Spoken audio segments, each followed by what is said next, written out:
ഈ ആൾക്കാരിൽ നിന്ന് ഞാൻ കള്ളം പറയില്ല. ഞാൻ ഒന്നും വർക്കൗട്ട് ചെയ്തില്ല. ലാസ്റ്റത്തെ ഒരാഴ്ച ഞാൻ പഠിച്ചില്ല എന്ന് തന്നെ പറയാം.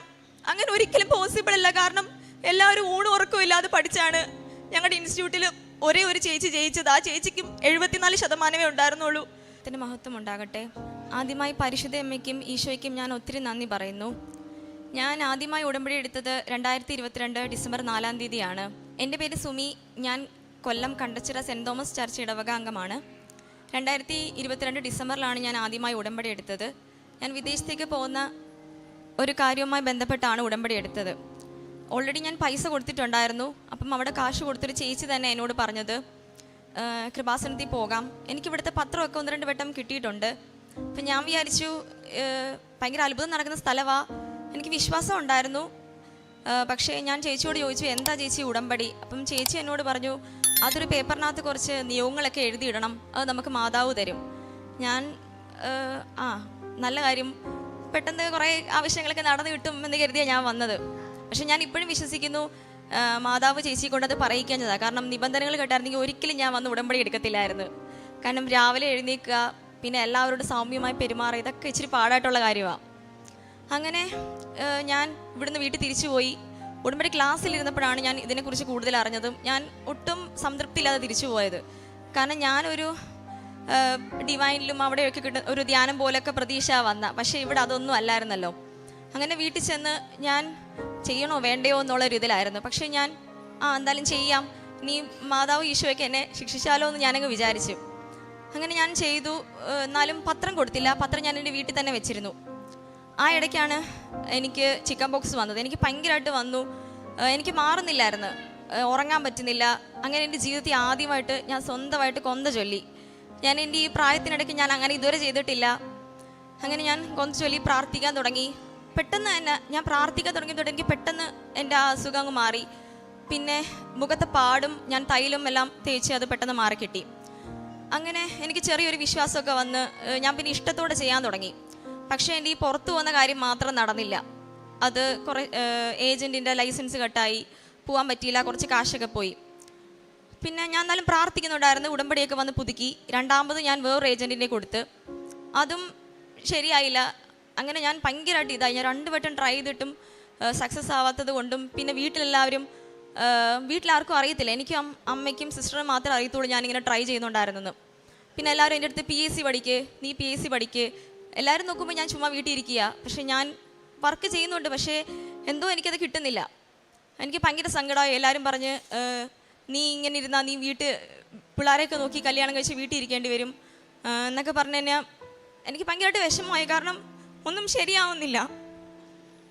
അങ്ങനെയാണ് എൻ്റെ സിസ്റ്റർ ഒരു ദിവസം പറഞ്ഞത്, നീ മെഡിക്കൽ കോഡിങ് വന്ന് പഠിക്ക്, ചിലപ്പോൾ നിനക്ക് ഈ രാജ്യത്ത് പോകാൻ പറ്റിയില്ലെങ്കിലും നിനക്ക് മറ്റൊരു രാജ്യം മാതാവ് തരും. അവൾക്കറിയായിരുന്നു ഞാൻ പ്രാർത്ഥിക്കുന്നുണ്ടെന്ന്.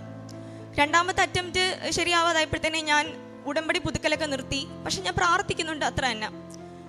അവൾ അതിൻ്റെ കൂടെ എൻ്റെ അടുത്ത് വേറൊരു കാര്യം കൂടി പറഞ്ഞു, ഈ ഇൻസ്റ്റിറ്റ്യൂട്ടിൽ മെഡിക്കൽ കോഡിങ് മര്യാദയ്ക്കൊന്നും പഠിപ്പിക്കത്തില്ല, പിന്നെ നിൻ്റെ ഇഷ്ടം, ദൂരെ പോയി എറണാകുളത്തുള്ള 2 ഇൻസ്റ്റിറ്റ്യൂട്ടിൻ്റെ കാര്യം പറഞ്ഞാൽ അവിടെ പോയി പഠിക്കുകയാണെങ്കിൽ നീ പെട്ടെന്ന് പാസ്സാവും. കാരണം 60,000 രൂപയാണ് എക്സാമിന്, 2 ചാൻസേ ഉള്ളൂ. പാസ്സാവെന്ന് വെച്ചാൽ നല്ല ടഫായിട്ടുള്ള കാര്യമാണ് എന്നൊക്കെ അവൾ എൻ്റെ അടുത്ത് പറഞ്ഞിരുന്നു. പക്ഷേ ഓൾറെഡി ഞാൻ കാരണം പൈസ പോയത് കൊണ്ടും അമ്മയെടുത്ത് എനിക്ക് അമ്മ ഇനി ബുദ്ധിമുട്ടിക്കാൻ വയ്യ എനിക്ക്. അങ്ങനെ ഞാൻ ഇവിടെ തന്നെ പോകാൻ തീരുമാനിച്ച് കൊല്ലത്തുള്ള ഇൻസ്റ്റിറ്റ്യൂട്ടിലാണ് പഠിച്ചത്. ഞാൻ ഏറ്റവും അവസാനം ക്ലാസ്സിന് ജോയിൻ ചെയ്ത ഒരാളാണ്. ക്വസ്റ്റ്യൻ ചെയ്യാനും ഒക്കെ എനിക്ക് ഭയങ്കര പാടായിരുന്നു. കാരണം കോഡ് എടുക്കുക എന്ന് പറഞ്ഞാൽ ഈസി ആയിട്ടുള്ള കാര്യമില്ല. നമുക്ക് എല്ലാത്തിനെ കുറിച്ചൊരു ധാരണ വേണം. എല്ലാവരും ക്ലാസ്സിൽ ആൻസർ പറയുമ്പം ഞാൻ ഏറ്റവും പുറകിലാണ് ഇരിക്കാറ്. ഞാൻ അങ്ങനെ ആൻസർ ഒന്നും പറയാറില്ലായിരുന്നു. പക്ഷേ ഞാൻ ഉടമ്പടി എടുക്കണം എന്നെൻ്റെ മനസ്സിലുണ്ട്. പക്ഷേ ഓരോ മാസം ഞാൻ എടുക്കണം എന്ന് വിചാരിക്കും, പറ്റുന്നില്ല, പല തടസ്സങ്ങളാണ്. അങ്ങനെ നീണ്ടു പോയി. കോഴ്സ് ഏകദേശം ഒരു 4 മാസം ഉണ്ടായിരുന്നു. കോഴ്സ് കംപ്ലീറ്റ് ആയി. പിന്നെ എക്സാമാണ്.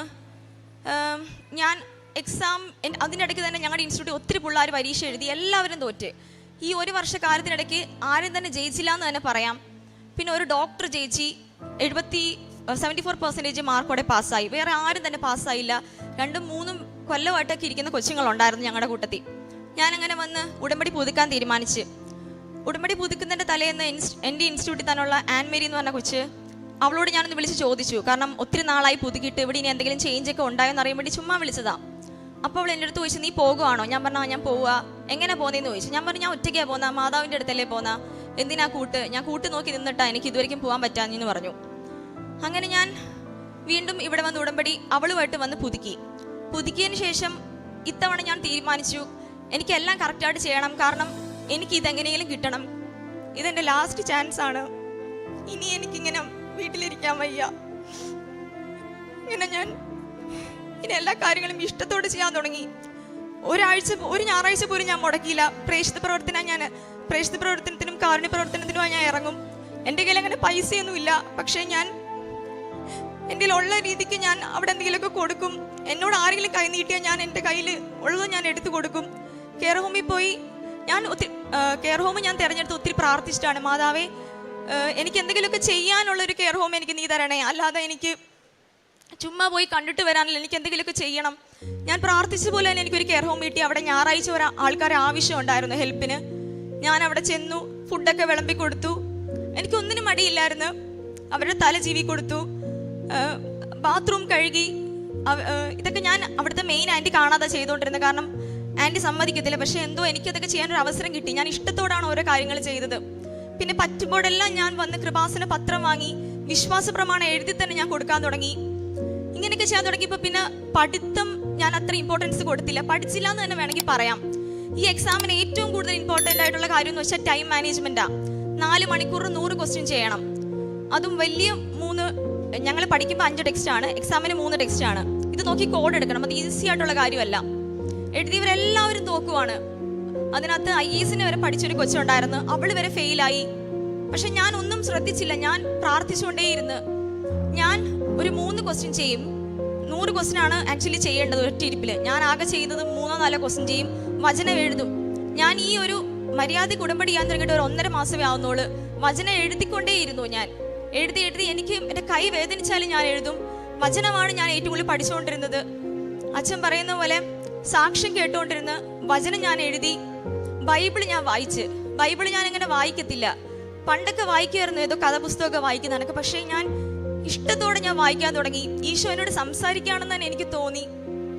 അതുപോലെ തന്നെ എൻ്റെ കൂടെ കൃപാസനത്തിൽ വന്ന ആ കൊച്ചുമായിട്ടാണ് ഞാൻ എല്ലാ കാരുണ്യ പ്രവർത്തനം ചെയ്തുകൊണ്ടിരുന്നത്. ഞങ്ങൾ ഓരോ കാര്യങ്ങളും ഈശോയെക്കുറിച്ച് അങ്ങോട്ടും കൂടി സംസാരിക്കാൻ തുടങ്ങി, സാക്ഷ്യങ്ങൾ ഡിസ്കസ് ചെയ്യാൻ തുടങ്ങി. അവളോട് ഞാൻ പറഞ്ഞു, ഞങ്ങൾ ഒരേപോലെ അങ്ങോട്ടും ഇങ്ങോട്ടും പറഞ്ഞു, പഠിക്കണ്ട, നമുക്ക് നല്ലതുപോലെ പ്രേക്ഷിത പ്രവർത്തനം ചെയ്യാം. കാരണം എല്ലാവരും തോക്കുവാണ്. എനിക്ക് പഠിക്കുന്നതിനെ കുറിച്ച് ആലോചിക്കാൻ വയ്യ. കാരണം എനിക്ക് ഇത്തവണ തന്നെ എനിക്ക് ക്ലിയർ ആവണം. ഞാനൊരു വേസ്റ്റ് അല്ലാന്ന് എനിക്ക് പ്രൂവ് ചെയ്യണമായിരുന്നു.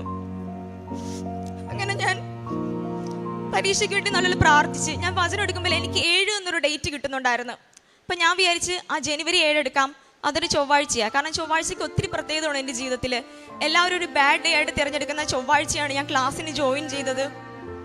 ഈ 62,000 രൂപ ഫീസ് അടച്ചു കഴിയുമ്പോൾ നമുക്കൊരു കൺഫർമേഷൻ മെയിൽ വരും. നമുക്കിനകത്ത് 2 വൗച്ചറാണുള്ളത്. ഈ ഓരോ വൗച്ചർ ഉപയോഗിച്ചാണ് ഓരോ ചാൻസും.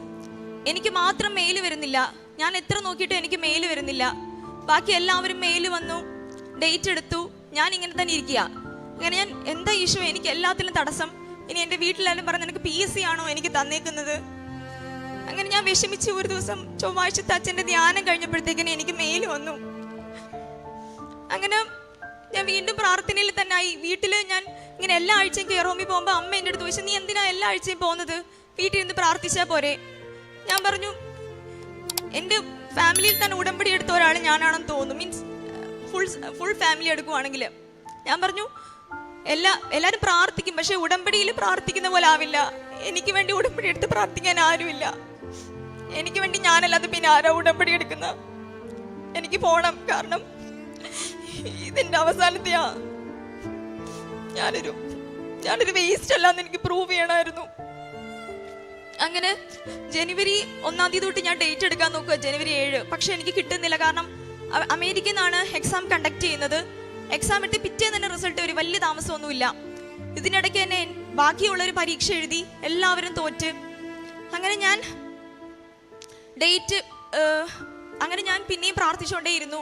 അങ്ങനെ ജനുവരി ഒരു 15 ആയപ്പം ഡേറ്റ് അവർ ലിസ്റ്റ് ചെയ്യും. ജനുവരി 20 തൊട്ട് എക്സാം ഉണ്ടെന്ന്. ഞാൻ വീണ്ടും പ്രാർത്ഥിക്കാൻ തുടങ്ങി. അങ്ങനെ എനിക്ക് ജനുവരി 24 എന്നുള്ള എനിക്ക് എപ്പോഴും 24-ാം അധ്യായം എനിക്ക് ഇങ്ങനെ കിട്ടിക്കൊണ്ടിരുന്നു. അപ്പം ഞാൻ ഉറപ്പിച്ചു, എനിക്ക് ആ എക്സാം ആണ് എനിക്ക് അതാണ് ഡേറ്റ് എന്ന്. അങ്ങനെ ഞാൻ ആ എക്സാമിന് ഡേറ്റ് എടുത്തു. അതിനിടയ്ക്ക് തന്നെ ഒരു ദിവസം ഞാൻ പത്രം കൊടുക്കുകയാണ്. ഞാൻ ഇതെൻ്റെ ഈശോയാണ്, ഈ ഈശോയും മാതാവും എന്ത് ചോദിച്ചാലും തരുമെന്ന് തന്നെ ഒരു നാണക്കേടുമില്ലാതെ ഞാൻ പള്ളിയിൽ കൊടുക്കാറേ ഇല്ല. കാരണം പള്ളിയിൽ എല്ലാവരും ഈശോയെ അറിയാതെയാണ്. ഞാൻ വണ്ടി പോകുന്നവരെയൊക്കെ തടഞ്ഞു നിർത്തി ഞാൻ കൃപാസന പത്രം കൊടുത്തിട്ടുണ്ട്. ചെറുപ്പക്കാർക്കാണ് ഞാൻ കൂടുതൽ കൊടുക്കാറ്, കാരണം അവർ വാങ്ങിക്കത്തില്ല. പക്ഷെ ഞാൻ എൻ്റെ ഈശോയാണെന്ന് പറഞ്ഞ് തന്നെ ഒരു മടിയും ഇല്ലാതെ ഞാൻ കൊടുക്കാൻ തുടങ്ങി. അങ്ങനെ ഒരപ്പൂപ്പനെ ഞാൻ കണ്ടു. പുള്ളിക്ക് കണ്ണിന് ചെറിയ കാഴ്ചക്കുറവുണ്ട്. എൻ്റെ അടുത്ത് വെച്ച് എന്താ മോളെ ഇത്? ഞാൻ പറഞ്ഞ കൃപാസന പത്രവാ. അപ്പാപ്പൻ ഇത് വെച്ച് പ്രാർത്ഥിച്ച എൻ്റെ അടുത്ത് തന്നെ കണ്ണ് കാണത്തില്ല, വീട്ടിൽ നിവർത്തിയില്ല, ഞാൻ എങ്ങനെ പോവും ആലപ്പുഴ വരുന്ന്. അങ്ങനെ ഞാൻ എൻ്റെ കയ്യിലിരുന്ന് 500 രൂപ എടുത്ത് ഞാൻ അപ്പൂപ്പൻ്റെ കൊടുത്തു. ഇതും കൊണ്ട് കൃപാസനത്തിൽ പോണം. അപ്പ പുള്ളി പെട്ടെന്ന് കരഞ്ഞ് കൈയെടുത്ത് എൻ്റെ തലയിൽ വെച്ച് എന്നെ അനുഗ്രഹിച്ച്, നീ എന്തിനാ മോളെ എനിക്ക് ഈ കാശ് തരുന്നത്? ഞാൻ പറഞ്ഞ് എൻ്റെ ഉള്ളിൽ നിന്ന് ആരോ പറയുന്നു ഈ കാശ് കൊടുക്ക്. അപ്പൂപ്പൻ ഒന്നും വേണ്ട, എനിക്ക് വേണ്ടി പ്രാർത്ഥിച്ചാൽ മാത്രം മതി എന്ന് പറഞ്ഞു. എന്നിട്ട് അപ്പൂപ്പൻ പറഞ്ഞ് ഒരു കാര്യം ചെയ്യ്, ഈ പത്രത്തിനകത്ത് മോളുടെ പേരും ഫോൺ നമ്പറും എഴുത്, എനിക്ക് കണ്ണ് കാണത്തില്ലല്ലോ മോൾ, ഇതിനകത്ത് എഴുതി തന്നാൽ മതി എന്ന് പറഞ്ഞു. ഞാനിങ്ങനെ വെയിറ്റ് ചെയ്തു. ഒരാഴ്ചയോളം ഞാൻ വെയിറ്റ് ചെയ്തു. പുള്ളി എന്താ എന്നെ വിളിക്കാത്തത്? എന്താ ഇനി പറ്റിച്ചയാണോ? ഞാൻ പിന്നെ വിചാരിച്ച് പുള്ളി നിവർത്തിയില്ല എന്നല്ലേ പറഞ്ഞത്, ദാരിദ്ര്യം കൊണ്ട് അതെടുത്ത് ചിലവാക്കിയതായിരിക്കും, സാരമില്ല എന്ന്. അങ്ങനെ ഞാൻ 24 എക്സാമിന് ഇന്നലെ ഞാൻ എക്സാം എഴുതാൻ പോയി. ഇന്നലെ ആയിരുന്നു, ജനുവരി 24 എക്സാം. ഞാൻ അവിടെ ചെന്നപ്പം എനിക്ക് മനസ്സിലായി 7 എന്ന് പറഞ്ഞ നമ്പറിൻ്റെ അർത്ഥം എന്താണെന്ന്. ഞാൻ അവിടുത്തെ 7ാമത്തെ റോൾ നമ്പർ ആയിരുന്നു, 7ാമത്തെ വ്യക്തിയും ഞാനായിരുന്നു. അങ്ങനെ എക്സാമിന് ഭയങ്കര ചെക്കിംഗ് ആയിരുന്നു, അതെനിക്കറിയായിരുന്നു. കാശ് രൂപ ഇല്ലാതെ പരീക്ഷ എഴുതാൻ പോകാൻ ഒട്ടും കോൺഫിഡൻ്റ് അല്ലായിരുന്നു ഞാൻ എൻ്റെ കാശ് രൂപം എൻ്റെ ഉടുപ്പിൻ്റെ ഇന്നറിനകത്ത് തയ്ച്ച് വെച്ചിട്ടാണ് കൊണ്ടുപോയത്. അവരാരും കാണാതെ എൻ്റെ പോക്കറ്റിനകത്ത് ഞാൻ ഉടമ്പടി ഉപ്പ് വിതറിയിരുന്നു. ഞാൻ അകത്ത് കയറിയതും പെട്ടെന്ന് എൻ്റെ പോക്കറ്റ് കുടഞ്ഞ് അത് സീറ്റിലിട്ടു. എന്നിട്ടാണ് ഞാൻ ഇരുന്നത്. എക്സാമിന് ചെന്നിരുന്നപ്പോൾ എല്ലാ കുട്ടികളും പഠിക്കുകയാണ്. ഞാൻ മാത്രം, എൻ്റെ കയ്യിലുണ്ടായിരുന്നത് ബൈബിളും കൃപാസന മാതാവിൻ്റെ ബുക്കുമാണ്. ഞാൻ അതാണ് പഠിച്ചത്. സത്യം, ഈ ആൾക്കാരിൽ നിന്ന് ഞാൻ കള്ളം പറയില്ല. ഞാൻ ഒന്നും വർക്കൗട്ട് ചെയ്തില്ല. ലാസ്റ്റത്തെ ഒരാഴ്ച ഞാൻ പഠിച്ചില്ല എന്ന് തന്നെ പറയാം. അങ്ങനെ ഒരിക്കലും പോസിബിൾ അല്ല. കാരണം എല്ലാവരും ഊണും ഉറക്കവും ഇല്ലാതെ പഠിച്ചാണ്. ഞങ്ങളുടെ ഇൻസ്റ്റിറ്റ്യൂട്ടിൽ ഒരേ ഒരു ചേച്ചി ജയിച്ചത്. ആ ചേച്ചിക്കും 74% ഉണ്ടായിരുന്നുള്ളൂ. ചേച്ചി അത്രയും വലിയ കുട്ടികളെയൊക്കെ മാറ്റി നിർത്തി പഠിച്ചിട്ടാണ് ജയിച്ചത്. എനിക്ക് എവിടുന്നോ ധൈര്യം കിട്ടി. ഞാൻ ഒന്നും നോക്കിയില്ല, ഞാൻ പുസ്തകം തുറന്നില്ല, ഞാൻ ജസ്റ്റ് ഒന്ന് ഓടിച്ചു പോലും നോക്കിയില്ല. അങ്ങനെ ഞാൻ പരീക്ഷയ്ക്ക് ചെന്നിരുന്നു. തലേന്ന് ഉറങ്ങാത്തത് കൊണ്ട് തന്നെ ഞാൻ അവിടെ ഇരുന്നും പ്രാർത്ഥിക്കുകയാണ്. ഉറങ്ങാത്തത് കൊണ്ട് തന്നെ എനിക്കൊരു മന്ദത പോലെ ഉണ്ടായിരുന്നു. 4 മണിക്കൂർ ഒറ്റയിരിപ്പിരിക്കണം. ഞാൻ എൻ്റെ നെറ്റിയിലുണ്ടായിരുന്ന ഉടമ്പടി തൈലം കൈ കൊണ്ട് വീണ്ടും തൊട്ട്, കയ്യിലൊന്നും കൊണ്ടുപോയിക്കൂടെ, അവർ കൈയൊക്കെ ചെക്ക് ചെയ്യും. അതുകൊണ്ട് എൻ്റെ നെറ്റിയിൽ ആ മയം ഞാനെടുത്ത് കമ്പ്യൂട്ടറിനകത്ത് കുരിശ് വരച്ചിട്ട്, മാതാവേ നീ ഇതിനകത്ത് വരണേ, ഇനി എനിക്ക് ആരുടെയും മുന്നിൽ ഇങ്ങനെ നിൽക്കാൻ വയ്യ.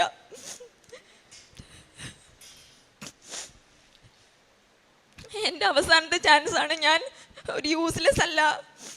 ഈശോയിലൂടെ എനിക്കിത് കിട്ടും. കാരണം എൻ്റെ ഒപ്പമുള്ളവരൊക്കെ വിശ്വസിക്കും. കാരണം ഇത് അത്രയ്ക്ക് പാടാണ്. എല്ലാവരും എഴുതി തോറ്റ്. ഒരു ഇൻസ്റ്റിറ്റ്യൂട്ടിലെ മൊത്തം കുട്ടികളും തോക്കണമെങ്കിൽ നിങ്ങൾക്ക് ഊഹിക്കല്ല എത്ര പാടായിരിക്കുമെന്ന്. അങ്ങനെ ഞാൻ അവിടെ ഇരുന്ന് എനിക്കൊന്ന് കാണാൻ വയ്യായിരുന്നു ക്വസ്റ്റ്യൻ. സത്യത്തിൽ ഇത് ക്വസ്റ്റ്യൻ വായിച്ച് 3 ടെക്സ്റ്റിലുമായിരിക്കും ചിലപ്പോൾ കോഡ്. 3 നമ്മൾ തുറന്ന് എടുക്കണം. അത് ഈസി ആയിട്ടുള്ള കാര്യമല്ല.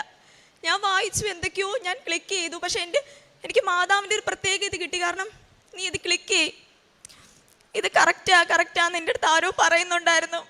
ഞാൻ എൻ്റെ മാതാവേ, എൻ്റെ കഴുത്തിലെ അച്ഛൻ ജോസഫ് അച്ഛൻ തന്നൊരു കാശുരൂപം ഉണ്ടായിരുന്നു. എൻ്റെ ഇന്നറിനകത്ത് ഞാൻ തയ്ച്ചിട്ട യഥാർത്ഥ കാശുരൂപം ഉണ്ടായിരുന്നു. ഞാൻ ഓരോ പ്രാവശ്യം കുത്തുന്നതിന് മുന്നേയും എൻ്റെ കഴുത്തിൽ കിടന്ന കാശുരൂപം ഞാൻ മുത്തി. മറ്റേത് അകത്തായതുകൊണ്ട് അവർ നമ്മളെ ചെക്ക് ചെയ്യും, ക്യാമറയുണ്ട്. കൈ കൊണ്ട് ജസ്റ്റ് തൊട്ടിട്ട്, മാതാവേ ഞാൻ തൊടാൻ പോവാണ്, എൻ്റെ കൈയല്ല നിൻ്റെ കൈയാണ് പ്രവർത്തിക്കേണ്ടത് എന്ന് പറഞ്ഞ് ഞാൻ ഓരോന്നും തൊട്ടു. ആദ്യം കുറേ നേരം, പിന്നെ കുറേ നേരം ഞാനിങ്ങനെ ഇരിക്കും, പിന്നെയും തൊടും. എല്ലാവരും ഭയങ്കരമായിട്ട് എഴുതുക. ഇതിനകത്ത് ഏറ്റവും ടഫ് ലാസ്റ്റത്തെ 10 ക്വസ്റ്റ്യൻ, കേസ് സ്റ്റഡി. അതിൽ എല്ലാവർക്കും അത് 1 മണിക്കൂർ അല്ലെങ്കിൽ അതിൽ കൂടുതൽ വേണം. കാരണം അത് ഒരു പേജ് ഫുള്ള് കാണും. ഞാൻ പക്ഷേ അത്ഭുതം എന്ന് വെച്ചാൽ ഞാൻ അരമണിക്കൂർ ഇല്ല എനിക്ക് കേസ് സ്റ്റഡി ചെയ്യാൻ. ബാക്കി ഞാൻ വായിക്കാതെ തന്നെയാണ് എഴുതിയത്. എങ്കിൽ കൂടി എല്ലാവരും കേസ് സ്റ്റഡി ഒക്കെ ചെയ്യാൻ തുടങ്ങി. അത് മനസ്സിലാവും. കാരണം കേസ് സ്റ്റഡി ക്വസ്റ്റ്യൻ എടുക്കുന്ന വേറെ രീതിക്കാം. സാറിൻ്റെ ഹെൽപ്പ് വേണം. ഞാൻ മാതാവേ നീ എന്നെ തോപ്പിക്കുകയാണോ, ഞാൻ ഇതെല്ലാം കൂടെ എങ്ങനെ ചെയ്യും? മാതാവ് പറഞ്ഞു നീ ഇത് ക്ലിക്ക് ചെയ്. അതിനിടയ്ക്ക് തന്നെ ഞാൻ പഠിച്ച ഒരു ക്വസ്റ്റ്യൻ എപ്പോഴോ ചെയ്ത ഒരു ഓർമ്മ എനിക്കുണ്ടായിരുന്നു. ഞാനത് ക്ലിക്ക് ചെയ്തു. പെട്ടെന്ന് അതല്ല നീ വേറെ നോക്കുമെന്ന് പറഞ്ഞ് ഞാൻ ചെക്ക് ചെയ്തപ്പം ശരിയാണ്, ഞാൻ ചെക്ക് ചെയ്തല്ലായിരുന്നു. രണ്ടാമത് ഞാൻ മാറ്റി ക്ലിക്ക് ചെയ്തു. അങ്ങനെ ഞാൻ പ്രാർത്ഥിച്ചതുപോലെ തന്നെ അതിനുള്ളിൽ തന്നെ മാതാവിനടുത്ത് പറയുന്നുണ്ടായിരുന്നു, എനിക്കൊരു കാര്യം ചെയ്യാൻ അധിക സമയമൊന്നും വേണ്ട, നീ പേടിക്കണ്ട, നീ പാസ്സാവും എന്ന് തന്നെ എൻ്റെ അടുത്ത് പറഞ്ഞുകൊണ്ടിരുന്നു. അങ്ങനെ ഞാൻ ഈ ഓപ്ഷനെല്ലാം ക്ലിക്ക് ചെയ്ത് പിന്നെ എല്ലാം തീർന്നു. 100 ക്വസ്റ്റ്യൻ ഞാൻ ചെയ്തു. എല്ലാവരും റീചെക്ക് ചെയ്യുക, ഞാനൊന്നും ചെയ്തില്ല. ഞാൻ അവിടെ ഇരുന്ന് ആ കമ്പ്യൂട്ടറിനകത്ത് കുരിശ് വരച്ച് വിശ്വാസ പ്രമാണവും പ്രത്യക്ഷണ പ്രാർത്ഥനയും മാത്രം ചൊല്ലിക്കൊണ്ടിരുന്നു. അങ്ങനെ സമയം തീർന്നു. എക്സാം കഴിഞ്ഞ് പുറത്തിറങ്ങി. എല്ലാവരും എളുപ്പമാണെന്ന് പറഞ്ഞു. എനിക്കെങ്ങനെ എളുപ്പവും പാടുവാന്നത്? കാരണം ഞാൻ പഠിച്ചില്ലല്ലോ. ഞാൻ പഠിച്ചത് ഈശോയുടെ വചനങ്ങളാണ്, എഴുതിയതും വചനങ്ങളാണ്, കേട്ടത് സാക്ഷ്യമാണ്. പിന്നെ ഞാൻ എങ്ങനെ പറയും? ഞാൻ എല്ലാവരോടും പറഞ്ഞു എനിക്കറിയത്തില്ല, മാർക്ക് വന്നാലേ എനിക്കറിയത്തുള്ളൂ. ഞാനിങ്ങനെ പരീക്ഷ കഴിഞ്ഞ് പുറത്തിറങ്ങിയപ്പം 2 മിസ് കോള്. ഞാനിങ്ങനെ ആദ്യം വിചാരിച്ചു എന്തെങ്കിലും ആയിരിക്കും എടുക്കണ്ടെന്ന്. പക്ഷെ ഞാൻ വീണ്ടും തിരിച്ചു വിളിച്ചപ്പോഴത്തന്നെ ഞാൻ അന്ന് പൈസ കൊടുത്ത അപ്പൂപ്പൻ എന്നെ വിളിച്ച്, മോളെ ഞാൻ കൃപാസനത്തിൽ ഇരിപ്പുണ്ട്, നിനക്ക് വേണ്ടി പ്രാർത്ഥിച്ചെന്ന്. അപ്പം എനിക്ക് മനസ്സിലായി, എല്ലാവരും സാക്ഷ്യത്തിലൊക്കെ പറയും പരീക്ഷയൊക്കെ എഴുതുമ്പോൾ മക്കൾക്ക് വേണ്ടി ഇവിടുന്ന് പ്രാർത്ഥിച്ച്. പക്ഷേ എനിക്ക് എൻ്റെ ആരുമല്ലാത്തൊരു മനുഷ്യൻ എനിക്ക് വേണ്ടി ഇവിടുന്ന് പ്രാർത്ഥിക്കാനായിട്ട് വന്നു. അപ്പം എനിക്ക് മനസ്സിലായി ഞാൻ ജയിക്കുമെന്ന്. ഞാൻ പരീക്ഷ കഴിഞ്ഞ് വീട്ടിലോട്ടൊന്നും പോവാതെ നേരെ ഞാൻ കൊല്ലത്താണ് ഞങ്ങളുടെ വീട്. ഞാൻ ഇവിടെ ആലപ്പുഴ ഇന്നലെ മാതാവിൻ അടുത്ത് വന്നു.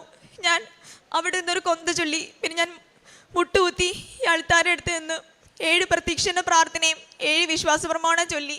എന്നിട്ട് ഞാൻ പറഞ്ഞു, മാതാവേ ഞാൻ നാളെ ഇവിടെ വരുന്നത് ഞാൻ ജയിച്ചെന്ന് സാക്ഷ്യം പറയാനായിരിക്കും. ഓൾറെഡി ഞാൻ സാക്ഷിയിലെ എഴുതി വെച്ചിരുന്നു. എന്തിനാന്ന് വെച്ചാൽ എനിക്കറിയത്തില്ല, എൻ്റെ ഉള്ളിൽ ആരോ പറയുന്ന, മോളെ നീ സാക്ഷ്യം എഴുത്, നിനക്ക് പറയാൻ പറ്റും. അങ്ങനെ ഇന്ന് രാവിലെ റിസൾട്ട് വന്നു. എനിക്ക് 76%.